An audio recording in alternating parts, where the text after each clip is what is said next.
ሰላም ጤና ይስጥልን ተመልካቾቻችን የአፍሪካን ሬኔሳንስ ቴሌቪዥን ዜናዎች ከዚህ በማስከተል ይቀርባሉ። በቅድሚያ ማርዕስተ ዜናዎችን እነሆ። የተባበሩት መንግስታት ድርጅት የአፍሪካ ህብረትና የአውሮፓ ህብረት ኢትዮጵያና ኤርትራ የተፈራረሙትን የአልጀርስ ስምምነት እንዲያከብሩ ጠየቁ። በኢትዮጵያ ፈቃድ ተሰጥቷቸው ሲሰሩ የቆዩ የሁሉም የስፖርት ውርርድ ድርጅቶች የሥራ ፈቃድ ተሰረዘ። በኢትዮጵያ ከጥር ወር ጀምሮ የፕላስቲክ ከረጢት መጠቀም እንደማይቻል ተገለጸ።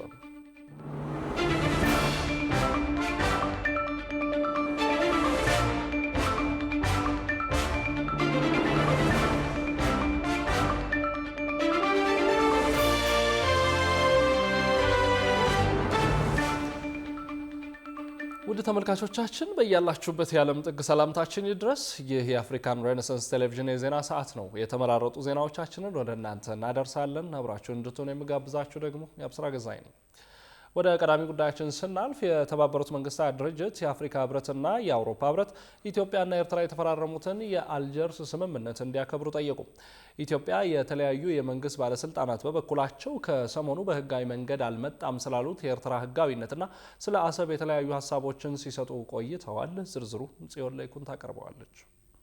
ኢትዮጵያና ኤርትራ በጦርነት አፋፍ ላይ ናቸው የሚለው አረፍተ ነገር በተለያዩ የሚዲያ ገጾች ላይ በፊት መሪነት መሰለፍ ከጀመረ ሰነባብቷል። ከዚያም አልፎ ሀገራቱ የገቡበት የተካረረ ውጥረት ድፍን 2 ዓመታትን ወደ ማስቆጠሩም አዝግሟል። ሰሜኑና ሰሜን ምስራቁ የኢትዮጵያ ክልል ያለበት አሁናዊ መልክ ለዚህ ውጥረት አንዱ ግብአት ነው። ነገሮች በዚህ መልኩ መጓዝ ከጀመሩና አመዛኙ የአፍሪካ ቀንድ በከባድ የጦርነት ዋዜማ ስጋት ተከቦም ጊዜያት እየተቆጠሩ ነው። ዓለም አቀፍ አካላት እንዲሁም ተጽዕኖ ፈጣሪዎቹ ሀያላን ሀገራት በኢትዮጵያና በኤርትራ መካከል የጦርነቱ መጎሰም እስኪቃረብ ድረስ ዝም ብለው መቆየታቸው የብዙዎች ጥያቄ ሆኖ ቆይቶ ነበር። እነዚህ ዓለም አቀፍና አህጉር አቀፍ የህብረት ተቋማት ታዲያ ከሰሞኑ የአልጀርስ ስምምነትን 25ኛ ዓመት አስመልክቶ ኢትዮጵያና ኤርትራ ስምምነቱን እንዲያከብሩ የሚጠይቅ ተከታታይ መግለጫዎች ሲያወጡ ታይቷል። ባሳለፍነው አርብ የተባበሩት መንግስታት ድርጅት ዋና ጸሐፊ አንቶኒዮ ጉቴሬስ በኢትዮጵያና በኤርትራ መካከል የተፈረመውን የአልጀርስ ስምምነት እንዲያከብሩ ኢትዮጵያና ኤርትራ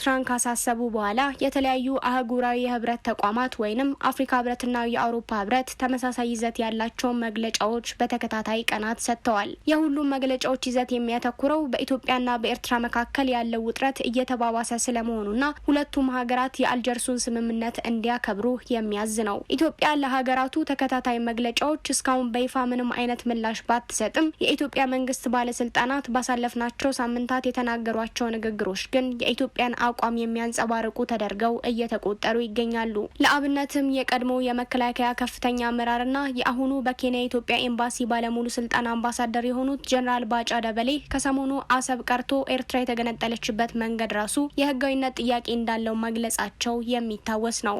ይህም የጀነራሉ ንግግር ጥያቄን ጭሮ የነበረ ሲሆን ጀነራሉ ያንጸባረቁት ንግግር የኢትዮጵያ መንግስት አቋም ይሁን አይሁን የሚታወቅ ነገር የለም። ዓለም አቀፍ ድርጅቶች ያቀረቡት የአልጀርስ ስምምነት ይከበር የሚል ጥሪ ኢትዮጵያ በተደጋጋሚ በልዩ ልዩ ተዘዋዋሪ መንገዶች እያሰማች ከምትገኘው ከጅምሩም የተፈረመው ስምምነት ህጋዊነት ጥያቄ ጋር ሲተያይ ወደፊት ባሉ ቀናትና ሳምንታት ምን ይፈጠር ይሆን የሚለው ጉዳይ የበርካቶችን ቀልብ ሰቅዞ የያዘ ሆኗል። በኢትዮጵያ ፈቃድ ተሰጥቷቸው ሲሰሩ የቆዩ የሁሉም የስፖርት ውርርድ ድርጅቶች የሥራ ፈቃድ ተሰረዘ። የፈቃድ ስረዛው በውርርድና በፋይናንስ ዘርፉ ላይ በተካሄደ አገር አቀፍ ጥልቅ ግምገማ ላይ ተመስርቶ የህዝብን ጥቅም ለማስከበር የተወሰደ እርምጃ መሆኑንም የኢትዮጵያ ሎተሪ አገልግሎት አስታውቋል። ተጨማሪ አለን። በኢትዮጵያ ፍቃድ ተሰጥቷቸው ሲሰሩ የቆዩ የሁሉም የስፖርት ውርርድ ድርጅቶች የሥራ ፍቃድ መሰረዙ ተገልጿል። የኢትዮጵያ ሎተሪ አገልግሎት ከፌዴራላዊ ዲሞክራሲያዊ ሪፐብሊክ መንግስት በተሰጡ መመሪያዎች እንዲሁም ለኢትዮጵያ ሎተሪ አገልግሎት በህግ በተሰጠው የቁጥጥር ስልጣን መሰረት የሁሉም የስፖርት ውርርድ ድርጅቶች የሥራ ፍቃዶች ከታህሳስ 6 ቀን 2018 ዓ.ም ጀምሮ መሰረዙ ተመላክቷል። አገልግሎቱ የፍቃድ ስረዛውን አስመልክቶ ባወጣው ይፋዊ መግለጫ ውሳኔው የህዝብን ጥቅም ለማስከበር የተወሰደ እርምጃ ነው ያለ ሲሆን በሁሉም የውርርድ ድርጅቶች በእኩል ተፈጻሚ ይሆናልም ብለዋል። የፍቃድ ስረዛው በውርርድና በፋይናንስ ዘርፍ ላይ በተካሄደ ሀገር አቀፍ ጥልቅ ግምገማ ላይ ተመስርቶ የህዝብን ጥቅም ለማስከበር የተወሰደ እርምጃ መሆኑም ተገልጿል። የሎተሪ አገልግሎት ባወጣው መግለጫ ከዚሁ ጋር በተያያዘ በሂደት ላይ ያለው ምርመራ በዘርፉ ውስጥ የተንሰራፋ ህገወጥ አሰራር፣ የፍቃድ ውል ጥሰትና ለብሔራዊ ደህንነት ስጋት የሚሆኑ ህገወጥ የገንዘብ ዝውውሮች እንዳሉ በግልጽ አመላካች ነው ብሏል። ሁሉም የሰርቨር መረጃዎችን፣ የፋይናንስ መዝገቦችንና የተጠቃሚ መረጃዎችን በጥብቅ ጠብቀው የማቆየት ግዴታ አለባቸው አለባቸው ያለ ሲሆን በዚህም ማስረጃን ማጥፋት፣ መቀየር ወይም ማሸሽ በወንጀል ሕጉ መሰረት እንደሚያስቀጣም አስታውቋል። በስፖርት ውድድሮች ውጤት ላይ ተመስርቶ ማወዳደር በኢትዮጵያ ብዙም የተለመደ ነገር ባይሆንም ከቅርብ ጊዜ ወዲህ ግን እንደ ቤቲካ፣ ፍላሽ ቤትና ሁሉ ስፖርትን የመሳሰሉ የስፖርት አወራራጅ ድርጅቶች የብዙ ወጣቶችን ቀልብ መሳባቸው ይነገራል። ከስፖርታዊ ውድድሮች ጋር በተያያዘ ከፍተኛ ወጣቶች ስራ አጥነት፣ ለስፖርታዊ ውድድሮች ያለ ከፍተኛ ፍቅር፣ የላላ የቁማር ሕግና ቀላል የተንቀሳቃሽ ስልክ ክፍያ መንገዶች መብዛት እንደ ኢትዮጵያ ላሉ ታዳጊ ሀገራት ትልቅ ፈተና ሊደቅኑ እንደሚችሉ ብዙዎች ስጋታቸውን ሲገልጹ እንደነበር ይታወሳል። ከስፖርታዊ ውድድር ጋር አብሮ የሚነሳው በተለይ ደግሞ እድሜያቸው ከ18 ዓመት በታች የሆኑ ታዳጊዎችና ተማሪዎች በዚሁ ተግባር ጊዜያቸውንና ገንዘባቸውን ሊያጠፉ መቻላቸው በማህበረሰቡ ዘንድ ከፍተኛ ትችት ሲያስተናግድ ቆይቷል። ከዛሬ ጀምሮ በአካል በዲጂታል ወይም በሌላ መንገድ የሚካሄድ ማንኛውንም የውርርድ ስራ ወዲያውኑ ማቋረጥ ይጠበቅባቸዋል ያለው የኢትዮጵያ ሎተሪ አገልግሎት ሁሉም የገንዘብ ማስገቢያ መንገዶች አገልግሎት መስጠት ማቆም እንዳለባቸው አስጠንቅቋል። የኢትዮጵያ ሎተሪ አገልግሎት እንደ ተቆጣጣሪና አስፈጻሚ አካል በሕግ በተሰጠው ስልጣን መሰረት ይህን ውሳኔ ከሁሉም መንግስት ተቋማት ጋር በመተባበር በጥብቅ እንደሚከታተል ገልጾ በውሳኔው መሰረት የተላለፈው መመሪያ የሚጥስ ማንኛውም አካል በሕግ ተጠያቂ እንደሚሆንም አሳውቋል። ምንም እንኳን ውርርድን በተመለከተ ስለ ኢትዮጵያ በቂ የሆነ መረጃ ባይኖርም በኬንያ፣ በደቡብ አፍሪካ ወይንም በናይጄሪያ የሚገኙ እድሜያቸው ከ18 እስከ 40 የሚደርሱ ሰዎች በአማካኝ በቀን እስከ $15 ድረስ እንደሚያስይዙ ጥናቶች ይጠቁማሉ። በኢትዮጵያ ከጥር ወር ጀምሮ የፕላስቲክ ከረጢት መጠቀም እንደማይቻል ተገለጸ። የኢትዮጵያ አካባቢ ጥበቃ ባለስልጣን ከጥር 23 ቀን 2018 ዓ.ም ጀምሮ የፕላስቲክ ምርቶችን ማምረትም ሆነ መጠቀም ክልክል መሆኑና እርምጃ መውሰድ እንደሚጀምር አስታውቋል። ሩሃ ግርማ ተጨማሪ አላት። የኢትዮጵያ አካባቢ ጥበቃ ባለስልጣን ከጥር 23 ቀን 2018 ዓ.ም ጀምሮ የፕላስቲክ ምርቶችን ማምረትም ሆነ መጠቀም ክልክል መሆኑንና እርምጃ መውሰድ እንደሚጀምር ገልጿል። የአካባቢ ጥበቃ ባለስልጣን የጽህፈት ቤት ኃላፊና የኮሙኒኬሽን ስራ አስፈጻሚ አቶ ተሾማ አቡኔ አምራቾች የፕላስቲክ ከረጢትን ወደ ሌላ ተኪ ምርት እንዲቀይሩ፣ የአመራረት ዘይቤያቸውን እንዲለውጡ፣ በምርት ሂደት ላይ ከሆኑም አስቀድመው እንዲጠነቀቁ የ6 ወራት እድል መሰጠቱን አስታውሰው ከጥር ወር ጀምሮ የህዝብ ተወካዮች ምክር ቤት ያወጣውን ህግ ወደ ፈጸም እንደሚገባ ለሪፖርተር ጋዜጣ ተናግረዋል። ከጥር 23 ቀን 2018 ዓ.ም በኋላ ማንኛውም ሰው አንድ ጊዜ ብቻ ጥቅም ላይ የሚውል የፕላስቲክ ፌስታል ይዞ ከተገኘ ከ2 እስከ 5 ሺህ ብር እንደሚቀጣ በአዋጁ ተደንግጓል። የፕላስቲክ ከረጢት ያመረተ ወይም ወደ ሀገር ውስጥ ያስገባ፣ ለገበያ ያቀረበ ወይም የሸጠ፣ ለንግድ ዓላማ ያከማቸ ወይም ይዞ የተገኘ ተቋም ደግሞ 50 ሺህ ብር በማያንስ ከ200 ሺህ ብር በማይበልጥ የገንዘብ መቀጮና ከ5 ዓመት በማይበልጥ ጽኑ እስራት እንደሚቀጣ በአዋጁ ተጠቅሷል። የፕላስቲክ ተጠቃሚዎችና አምራቾች ህጉን መተላለፍ እንደሚያስቀጣ አውቀው ከወዲሁ ጥንቃቄ እንዲያደርጉና ዝግጁ እንዲሆኑ ባለስልጣኑ ጥሪ ማቅረቡን አቶ ተሾማ አክለዋል። የኢትዮጵያ ፕላስቲክና ጎማ አምራቾች ማህበር አባልና አዋጁን በተመለከተ የተዋቀረው ኮሚቴ አስተባባሪ አቶ በረከት ገብረ ህይወት በበኩላቸው ለፕላስቲክ ከረጢቶች አማራጮች የተሰጠው የመሸጋገሪያ ጊዜ በቂ አይደለም ብለዋል። በሚሊዮን ዶላር ወጪ የተደረገባቸው መሳሪያዎችን በሺዎች የሚቆጠሩ አምራቾችና በመቶ ሺዎች የሚቆጠሩ በዘርፍ ውስጥ ያሉ ሰራተኞችን ታሳቢ ያላደረገ መሆኑን አክለዋል። በዘርፉ የተሰማሩ ኩባንያዎችን ወደ ሌላ ዘርፍ እንዲሰማሩ እንደማያደርግ ታሳቢ ተደርጎ ጊዜው መራዘም አለበት ብለው የመሸጋገሪያ ጊዜው ካልተራዘመ ግን ዘርፉ ከህብረተሰቡ ጋር ባለው ቁርኝነት ምክንያት የፕላስቲክ ምርቶች ማሸጊያ እጥረት ሊፈጠር እንደሚችል ተናግረዋል። አቶ ተሾመ ለቀረበላቸው ጥያቄ በሰጡት ምላሽ የፕላስቲክ ምርት የህዝብን ጤና እንዲሁም የአካባቢን ደህንነት እየጎዳና ምርትና ምርታማነት ላይ ተጽዕኖ እየፈጠረ ስለሆነ መጠቀም አይቻልም ብለው ኬንያ ምርቱን መጠቀም እንደማይቻል መከልከሏን ጠቁመው ኢትዮጵያ ውስጥ ጥቅም ላይ መዋሉን እንዲቀጥል የሚፈቀድበት ምንም ምክንያት አይኖርም ሲሉ ተናግረዋል። የህዝብ ተወካዮች ምክር ቤት ግንቦት 29 ቀን 2017 ዓ.ም ባካሄደው 4ኛ መደበኛ የስራ ዘመን 33ኛ መደበኛ ስብሰባ ላይ ካጸደቃቸው አዋጆች መካከል የደረቅ ቆሻሻ አያያዝና አወጋገድ ረቂቅ አዋጅ አንዱ ነበር። ረቂቅ አዋጁ ወፍራም የፕላስቲክ ውጤቶችን፣ የውሃ ኮዳዎችና የፕላስቲክ ጫማዎችን እንደማይጨምርም መገለጹ አይዘነጋም። በአውስትራሊያ ሲድኒ ከተማ ቦንዲ በተባለ የባህር ዳርቻ ላይ በተፈጸመ ጥቃት 15 ሰዎች ተገደሉ። በሌላ ዜና ዩክሬን የኔቶ አባል ሀገር የመሆን ፍላጎቷን ለመተው መዘጋጀቷን ፕሬዚደንት ዜሌንስኪ መናገራቸውን ኤኤፍፒ ዘግቧል። የውጭ ትንታኔና ዓለም አቀፍ ጉዳዮች ዘጋቢያችን ቃል ኪዳን ይጥና ጉዳዩን በዝርዝር ተመልክቶታል። This is one of the worst gun massacres in Australian history. በአውስትራሊያ ሲድኒ ከተማ ቦንዲ በተባለ የባህር ዳርቻ ላይ ዘመናትን ያስቆጠረውን ባህላዊ ክብረ በዓላቸውን ሲያከብሩ በነበሩ አይሁዳውያን ላይ ሁለት ግለሰቦች በከፈቱት የተኩስ ሩምታ ቢያንስ 15 ሰዎች ሲገደሉ 42 ሰዎች ደግሞ መቁሰላቸውን የፈረንሳዩ ዜና አገልግሎት ኤኤፍፒ ዘግቧል።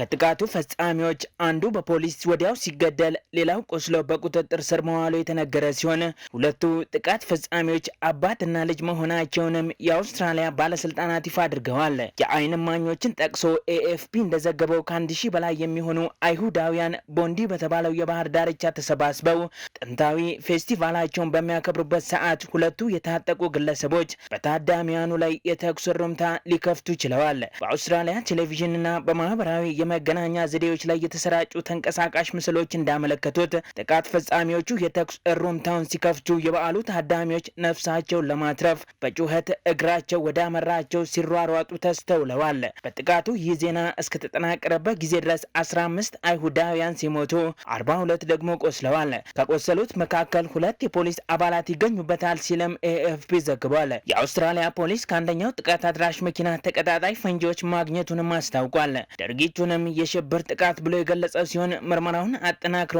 እንደሚቀጥልም አክሏል ሲል ኤኤፍፒ ዘግቧል።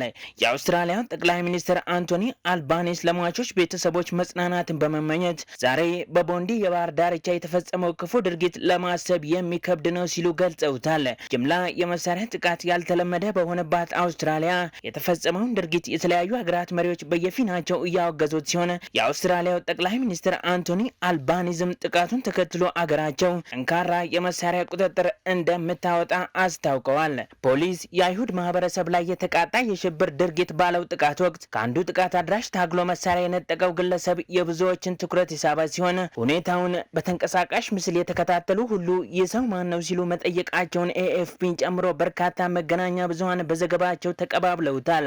You see the man in white there running up and tackling that suspected gunman. There is a struggle and you can see he appears to wrestle what looks like a shotgun out of that man's hands. Now, the individual in white has not at this point been identified, but local leaders are hailing what they say were extraordinary acts of personal courage. ኤኤፍፒ ጀግና ተብሎ ውዳሴ እየጎረፈለት የሚገኘው ግለሰብ የ43 ዓመቱ አህመድ አልአህመድ ነው ሲል የዘገበ ሲሆን አህመድ በአውስትራሊያው የመሳሪያ ጥቃት ከጥቃት አድራሹ ግለሰብ ጋር ሲታገል አይተው የተገረሙ ብዙዎች ናቸው ብሏል። ኤኤፍፒ አረጋገጥኩት ያለው ተንቀሳቃሽ ምስል እንደሚያሳየው አህመድ ወደ ጥቃት አድራሹ ሮጦ በመሄድ መሳሪያውን ያነጣጠረበት ሲሆን ጥቃት አድራሹም ይሸሻል።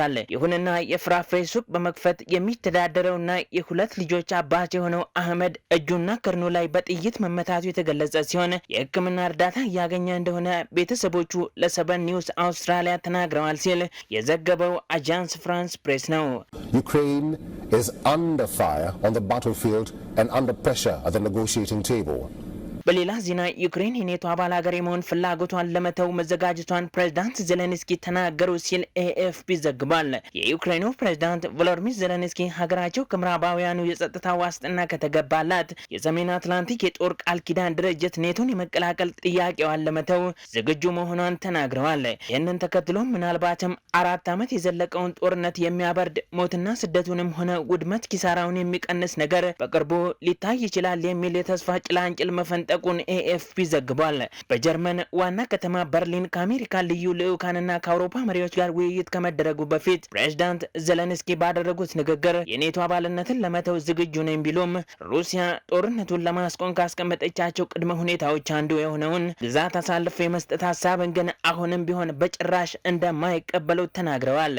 የሆነው ሆኖ እንደ ዘበት በ2 ሳምንታት ይጠናቀቃል ተብሎ የተጀመረውንና በየዓመቱ የእልፍ ሰዎችን ሕይወት እያረገፈ ዩክሬንን እያፈራረሰ ሩሲያን እያቆሰለና እያዳከመ የቀጠለውን ጦርነት ለማስቆም ከአሁን የተሻለ ጊዜ ላይ መጣ እንደሚችል የዘርፉ ተንታኞችን ጠቅሶ የዘገበው አጃንስ ፍራንስ ፕሬስ ነው።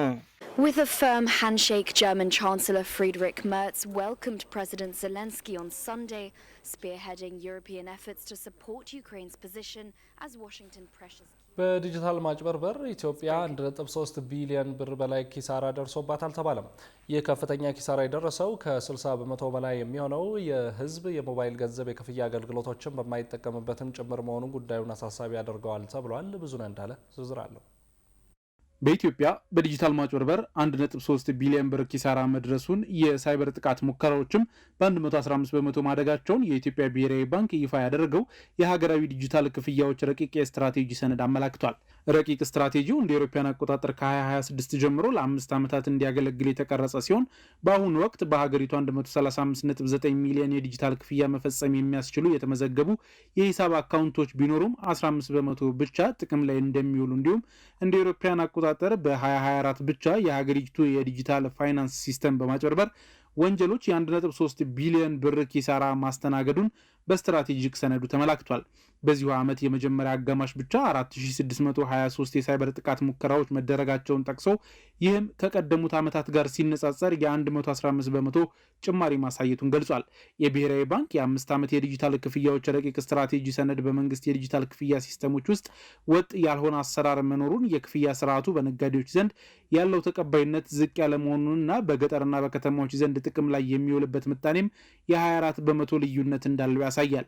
እንደ ሰነዱ ገለጻ የዲጂታል አካውንቶች ምዝገባ በፈጣን ሁኔታ ቢያድግም ካሉት 135.9 ሚሊዮን የተመዘገቡ አካውንቶች ውስጥ እንደ አውሮፓውያን አቆጣጠር በ2025 የ30 ቀናት የገንዘብ እንቅስቃሴ ምጣኔ የሞባይል አካውንቶች 15 በመቶ ብቻ መሆናቸውን ይጠቁማል።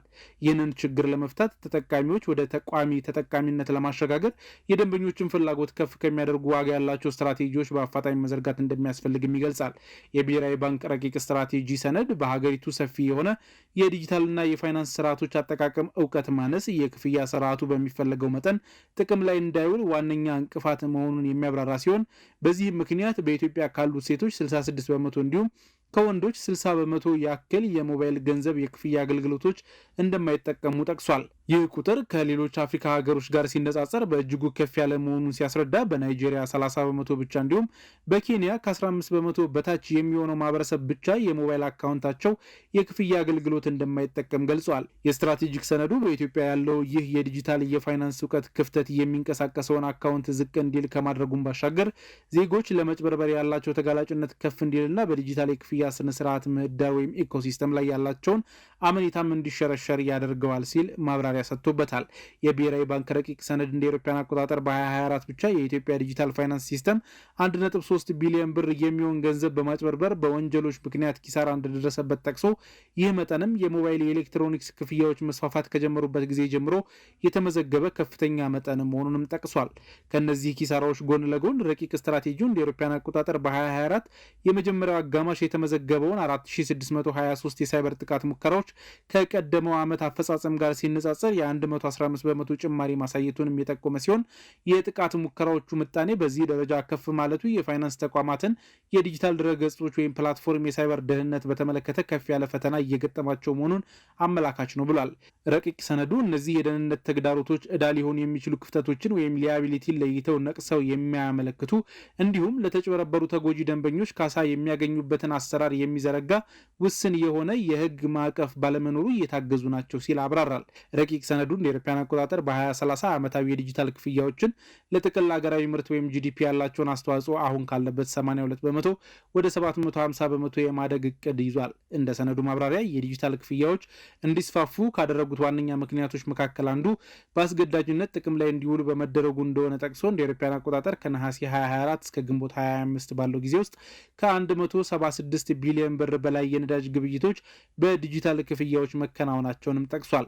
በተጨማሪም መንግስት ለግለሰቦች የሚፈጽማቸው ወይም በተቃራኒው ግለሰቦች ለመንግስት ገቢ የሚያደርጉት ክፍያ በፈቃደኝነት በዲጂታል ክፍያ አማራጮች በኩል እንዲፈጸም ለማስቻል የመንግስት የክፍያ ስርዓትን ማሻሻል ወሳኝ መሆኑንም ገልጿል። ክቡራትና ክቡራን ተመልካቾቻችን አሁንም የአፍሪካን ሬኔሳንስ ቴሌቪዥን ዜናዎች እንደቀጠሉ ናቸው። ወደ ቀጣዮቹ ጉዳዮቻችን ከመሻገራችን በፊት ይፋዊ የማህበራዊ ገጾቻችንን እናስታውሳችሁ ወደድን። በቴሌቪዥን ስርጭት ያለፏችሁን ፕሮግራሞቻችንን ከ1.8 ሚሊዮን በላይ ሰብስክራይበሮች ባሉት አርትስ ቲቪ ወርልድ ዩቲዩብ ገጻችን በኩል ልትከታተሉ ትችላላችሁ። በተጨማሪም በርካታ ተከታዮችን ባፈራንባቸው በፌስቡክ፣ በቀድሞ ትዊተርና በአሁኑ ኤክስ እንዲሁም በቲክቶክና ኢንስታግራም ገጾቻችን በኩል ቤተሰብ መሆን ትችላላችሁ።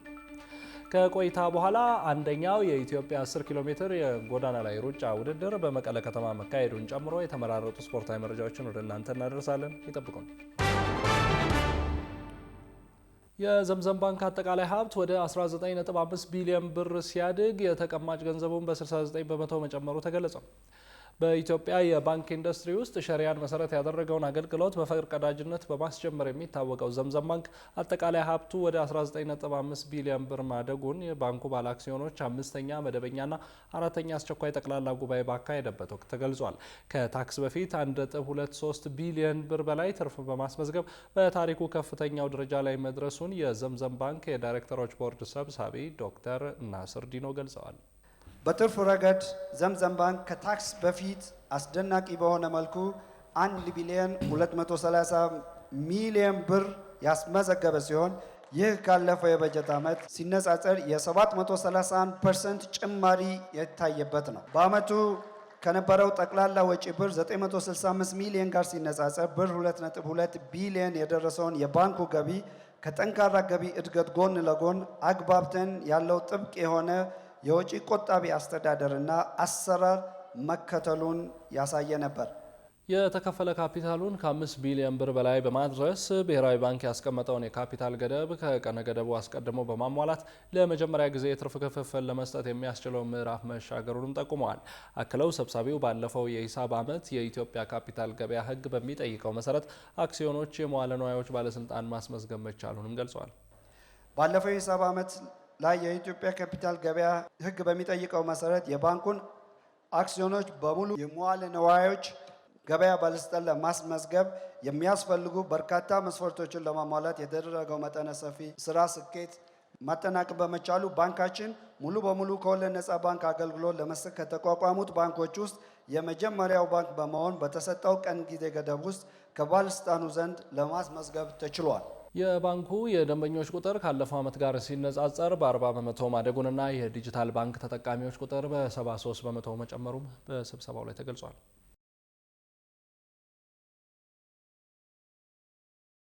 ገዳ ባንክ በተለያዩ አይነት ችግሮች ውስጥ ቢያልፍም ራሱን አጠንክሮ እድገት እያስመዘገበ መሆኑን አስታወቀም። ገዳ ባንክ ይህንኑ ያስታወቀው ባንኩ ባሳለፍነው ቅዳሜ ታህሳስ 2 ቀን 2018 ዓ.ም ባካሄደው የ2024/25 የበጀት ዓመት አፈጻጸም ግምገማ ላይ ነው። ባንኩ ለባለ አክሲዮኖቹ በሰጠው ማብራሪያ በበጀት ዓመቱ የባንኩን ተቀማጭ ገንዘብ 7.1 ቢሊዮን ብር ማድረሱንና ጠቅላላ ሀብቱም 10.1 ቢሊዮን ብር ማሳደጉን አስታውቋል። በ2024/25 የበጀት ዓመት ባንኩ ተጨማሪ የከፈታቸውን የቅርንጫፎቹን ቁጥር 15 ብቻ መሆኑ እንዲሁም የውጭ ገበያ እድገቱ ዝቅተኛ መሆኑን ጨምሮ ከውጭ ከሚመጡ ባንኮች ጋር ለመፎካከር በቂ አቅም ገንብቷል ወይ የሚሉ ጥያቄዎች ከባለ አክሲዮኑ በኩል የተጠየቁ ሲሆን የባንኩ የቦርድ ሰብሳቢ አቶ ሀሰን ሁሴን ለዚህ ጥያቄዎች ምላሽ ሰጥተዋል። አስቸጋሪ ሁኔታ ውስጥ ብንሆንም በጣም ጥሩ እድገት እያሳየ ያለ ባንክ ነው። ትርፋማ ባንክ ነው። ጥሩ አገልግሎት እየሰጠ ያለ ባንክ ነው። በፍጥነት እያደገ ባንክ ስለሆነ ይህንን ለማሟላት እየሰራን እንገኛለን። እናሟላለን ብለን እናስባለን። ኢኮኖሚ ችግሮች ናቸው፣ ያለመረጋጋት ችግሮች፣ የዋጋ ግሽበት የመሳሰሉትና ውድድሩን በጣም የበዛበት ዓመት ነው ማለት ይችላል። ገዳ ባንክ ሙሉ በሙሉ ወደ ስራ ከገባ 2 ዓመታትን ያስቆጠረ ሲሆን በፈጣን እድገት ውስጥ የሚገኝ ባንክ እንደሆነም ተነስቷል። ክቡራን ተመልካቾቻችን አሁን በ16ኛ ሳምንት የእንግሊዝ ፕሪሚየር ሊግ የመጨረሻ ጨዋታ ማንቸስተር ዩናይትድ ቦርንመዝን የሚያስተናግድበትን ጨዋታ ጨምሮ የተመራረጡ ስፖርታዊ መረጃዎችን ወደ እናንተ የምናደርስበት ሰዓት ላይ ደርሰናል። ስፖርታዊ መረጃዎቹ ባልደረባችን ሱዋሊ ማመድ ወደ እናንተ ይደርሳሉ። ከመረጃዎቹ ጋር መልካም ቆይታ።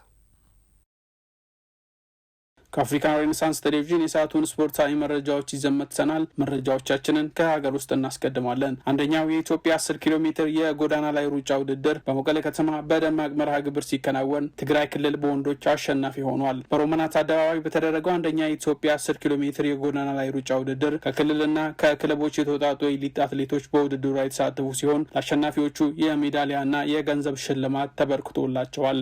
በወንዶች ዘርፍ አታክልት ኪዳኑ ትግራይና ገብረ ኪሮስ ቃዳነ ትግራይ ክልል አንደኛና ሁለተኛ ሆነው ሲያጠናቅቁ አያና ገነቴ ከንግድ ባንክ ከ3ኛ ደረጃን በመያዝ ውድድሩን አጠናቋል። በተመሳሳይ በሴቶች ዘርፍ ኢትዮጵያ ንግድ ባንክ ከፍተኛ ብልጫ የወሰደ ሲሆን በውድድሩ ላይም ከአንደኛ እስከ 3ኛ ያለውን ደረጃ ከንግድ ባንክ የመጡ አትሌቶች ማሸነፍ ችለዋል። በአጠቃላይ ውድድር በቡድን በወንዶች ትግራይ ክልል አሸናፊ ሲሆን በሴቶች ዘርፍ ደግሞ የኢትዮጵያ ንግድ ባንክ የዋንጫ ተሸላሚ መሆን ችሏል።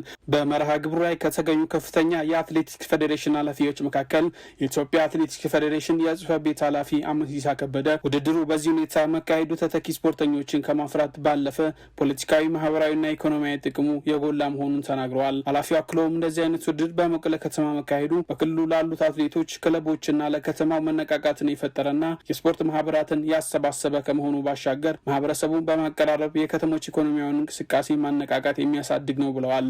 ውድድሩ በደማቅ ስነ ስርዓት ፍጻሜውን ሲያገኝ በተለይ ከማርሽ ቀያሪው ሙሉጽ ይፍጠር ጀምሮ በኢትዮጵያ አትሌቲክስ ውስጥ ከፍተኛ አስተዋጽኦ ያደረጉ አትሌቶችን ያፈራችውን ትግራይ ክልልን በስፖርት ዘርፍ ለማነቃቃት ታስቦ የተዘጋጀው ውድድር በመጨረሻም የኢትዮጵያ ሕዝብ መዝሙር ተዘምሮ በደማቅ መርሃ ግብር ፍጻሜውን አግኝቷል። የኢትዮጵያ ዋንጫ ሶስተኛ ዙር ጨዋታዎች ሲደረጉ ባህር ዳር ከተማና አርባ ምንጭ ከተማ ተሸንፈው ከውድድሩ ተሰናብተዋል። እንደነ ቅዱስ ጊዮርጊስ ያሉ በሊጉ አንጋፋ የሚባሉ ክለቦችን በጊዜ አሰናብቶ ሶስተኛ ዙር ላይ መድረስ የቻለው የኢትዮጵያ ዋንጫ በሳምንቱ መጨረሻ ቀናት በአዲስ አበባና ሐዋሳ ዩኒቨርሲቲ ስታዲየሞች የቀጠለ ሲሆን መቻል ድሬዳዋን ከተማን በመለያ ምት በማሸነፍ ወደ ቀጣዩ ዙር መቀላቀሉን አረጋግጧል። በሐዋሳ ዩኒቨርሲቲ ስታዲየም ጨዋታዎች የተደረጉ ሲሆን የከፍተኛ ሊግ ተወዳዳሪውን ቦዲቲ ከተማን የገጠሙት ባህር ዳር ከተማዎች መደበኛውን የጨዋታ ክፍለ ጊዜ አንዳቻ በማጠናቀቃቸው አሸናፊውን ለመለየት በተሰጠ የመለያ ዓመት 6-5 በሆነ ውጤት ሽንፈት አስተናግደው ከውድድሩ ተሰናብተዋል። በሐዋሳ ዩኒቨርሲቲ ስታዲየም አቃቂ ቃሊቲ ክፍለ ከተማን የገጠሙት በፕሪሚየር ሊጉ ጥሩ እንቅስቃሴ እያሳዩ የሚገኙት ነገሌ አርሲዎች 4-0 በሆነ ሰፊ ውጤት በማሸነፍ ወደ ቀጣዩ ዙር የሚያስገባቸውን ትኬት መቁረጥ ሲችሉ፣ በተመሳሳይ ቢሾፍቱ ከተማን የገጠመው ኢትዮጵያ መድንም 2-0 ማሸነፍ ችሏል። በአዲስ አበባ ስታዲየም ደማቅ የደጋፊ ድባብ ባስመለከተው ጨዋታ አምና ኢትዮጵያ ዋንጫን አሸንፈው ከተጫዋች ተገቢነት አንጻር ዋንጫውን ለወላይታ ዲቻ አሳልፎ የሰጡት የሊጉ መሪዎች ሲዳማ ቡናዎች አርባ ምንጭ ከተማን 2-0 በሆነ ውጤት በማሸነፍ ጣፋጭ ድል አስመዝግበው ወደ ቀጣዩ ዙር መቀላቀል ችለዋል። የ16ኛ ሳምንት የእንግሊዝ ፕሪሚየር ሊግ ጨዋታዎች በሳምንቱ መጨረሻ ቀናት ሲከናወኑ የሊጉ መሪ አርሰናልን ጨምሮ ታላላቆቹ ክለቦች ድል ቀንቷቸዋል። በ16ኛ ሳምንት የእንግሊዝ ፕሪሚየር ሊግ የምዕራብ ለንደኑ ክለብ ቼልሲ ከኤቨርተን ጋር ያደረገውን የሊግ መርሃ ግብር 2-0 በሆነ ውጤት አሸንፏል። በስታንፎርድ ብሪጅ ስታዲየም በተደረገው ጨዋታ የሰማያዊዎቹን የማሸነፊያ ግቦች ኮል ፓልመር እና ማሉ ጉስቶ ማስቆጠር ችለዋል። ለወራት ጉዳት ላይ የነበረው የቼልሲው ተጫዋች ኮል ፓልመር ከ3 ወራት በኋላ የመጀመሪያውን የፕሪሚየር ሊግ ጎሉን ኤቨርተን ላይ ማስቆጠር ችሏል። በቅርብ ሳምንታት በተከታታይ ነጥብ እየጣለ የነበረው የዩዞ ማሬስካው ቼልሲ ወደ አሸናፊነት የተመለሰ ሲሆን በዚህም ነጥቡን 28 በማድረስ 4ኛ ደረጃ ላይ መቀመጥ ችሏል። በሌላ ጨዋታ በውጤት ቀውስ ውስጥ የሚገኘው የመርሲሳይዱ ክለብ ሊቨርፑል በበኩሉ ከብራይተን ጋር ያደረገውን ጨዋታ በተመሳሳይ 2-0 በሆነ ውጤት አሸንፏል። በአንፊልድ ሮድ ስታዲየም በተደረገው ጨዋታ የሊቨርፑልን የማሸነፊያ ሁለቱንም ግቦች ሁጉ ኤኪቲኬ ከመረብ አሳርፏል። ተቀይሮ ወደ ሜዳ የገባው ግብጻዊ ኮከብ መሐመድ ሳላህ በጨዋታው 1-0 የሆነ ኳስ አመቻችቶ ማቃበል የቻለ ሲሆን በዚህም ሳላህ በፕሪሚየር ሊግ ታሪክ በአንድ ክለብ 277 የግብ ተሳትፎ ማድረግ የቻለ ቀዳሚው ተጫዋች መሆን ችሏል። በ16ኛ ሳምንት የእንግሊዝ ፕሪሚየር ሊግ የሊጉ መሪ አርሰናል በበኩሉ የሊጉ ግርጌ ላይ የሚገኘው ወልቭስ አስተናግዶ 2-1 በሆነ ውጤት አሸንፏል። በኤምሬትስ ስታዲየም በተደረገው ጨዋታ የወልቭሱ ግብ ጠባቂ ሳም ጆን ስቶንስ እና ተከላካዩ ሞስኬራ በራሳቸው መረብ ላይ የአርሰናልን ግቦች ያስቆጥሩ አውሮኮ ዳራ የወልቭስን ብቸኛ ግብ ከመረብ አሳርፏል። መድፈኞቹ ማሸነፋቸውን ተከትሎ 36 ነጥብ በመያዝ መሪነታቸውን አጠናክረው የቀጠሉ ሲሆን በውድድር ዓመቱ ለ14ኛ ጊዜ የተሸነፈው ወልቭስ በበኩሉ አሁንም አንድም ጨዋታ ማሸነፍ አልቻለም። ወልቭስ በዘንድሮ የውድድር ዓመት ከፍተኛ የመውረድ አደጋ የተጋረጠበት ሲሆን 2 ነጥብ ብቻ በመያዝ 20ኛ ደረጃ ላይ ተቀምጧል። በሌላ የእንግሊዝ ፕሪሚየር ሊግ መርሃ ግብር ከሜዳ ውጭ በማቅናት ከክሪስታል ፓላስ የተጫወተው ማንቸስተር ሲቲ 3-0 በሆነ ውጤት አሸንፎ ተመልሷል። ኤርሊንግ ሃላንድ በጨዋታና በፍጹም ቅጣት ምት 2 ግቦችን ሲያስቆጥር ፊልፎደን ደግሞ ቀሪዋን ግብ ከመረብ አሳርፏል። በውድድር ዓመቱ 11ኛ ድሉን ያስመዘገበው ማንቸስተር ሲቲ ማሸነፉን ተከትሎ ከአርሰናል ያለውን የነጥብ ልዩነት ወደ 2 ማጥበብ ችሏል። በሌሎች ጨዋታዎች ቶተንሃም ሆትስፐር በኖቲንግሃም ፎረስት 3-0 በሆነ ውጤት ሲሸነፍ፣ በተጠባቂው ደርቢ ሰንደርላንድ ኒውካስል ዩናይትድን አስተናግዶ 1-0 በሆነ ጠባብ ውጤት አሸንፏል። ሊጉ ዛሬም ሲቀጥል ማንቸስተር ዩናይትድ ከቦርንማውዝ በሚያደርጉት ጨዋታ ይጠናቀቃል። ከባለፉት 6 ጨዋታዎች 2 ብቻ ያሸነፈው ዩናይትድ ባለፉት 6 ጨዋታዎች አንዱን ማሸነፍ ካልቻለው ቦርንማውዝ የሚያደርገው ጨዋታ ምሽት 5 ሰዓት ላይ ይጀምራል።